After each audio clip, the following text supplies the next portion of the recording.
আজকে করছি হচ্ছে তোমার এই দেখো, দুটো চাল ভিজে দিয়েছিলাম, দিয়ে আর মিক্সার মেশিনে পিসে আর করছি তোমার এই দেখো সরা পিঠে।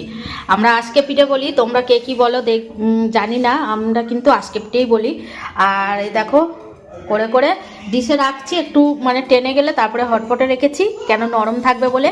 এই দেখো এই পিঠেটা আমরা এই সরাই করে করি, এই যে উল্টো পিঠটা ঠিক এরকম আর সোজা দিকটা এরকম।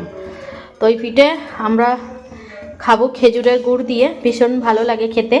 একটা একটা করে করতে হয়, ভীষণ দেরি হয় এতে, জানো তো।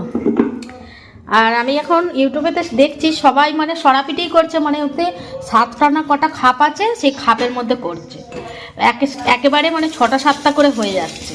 আর আমি তো একটা একটা করে করছি, সেই জন্য আমার এখন একটু দেরি হবে। আমি যখন দেশে যাব ভাবছি ওরকম নিয়ে আসবো।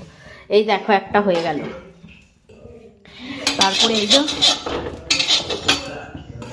এবার এই বেগুনের এখানে তো আর তালপাতায় করে এত করে বেগুনের বোটা করেই দেয় এটা, আর সরু চাকালি করলে তালপাতা লাগে। তো এই দেখো ব্যাটসটা এগুলো দিয়ে দেবো। মুখ আকাশ খাইনি পিউ, একটা একটা করে সেই থেকে করছি, দাঁড়া গুড় দিয়ে সবাই খাবে। এই যে দেখো এবার এই ঢাক্কানটা এই যে জলে চোবাবো, চুবিয়ে এই যে দিয়ে দেবো। একটু জল দিয়ে দেবো গা দিয়ে, এবার হবে, এবার সেদ্ধ হয়ে যাবে, তারপরে নেবো।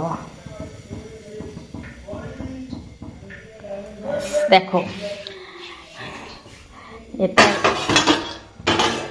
এই দেখো একদম পারফেক্ট হয়ে গেছে। নরম থাকলে আঙুল ঢুকে যেত, আমি আর একবার চেক করেছিলাম, সেই জন্য এখানটা বসা ছিল, তখন কাঁচা ছিল, নামাইনি। তারপরে দেখো একদম টেনে গেছে। আর উল্টো পিঠটা দেখতে পাচ্ছ, এই যে হেভি লাগবে খেতে একদম। আর কাঠের উনুনে করলে আরও ভালো হতো।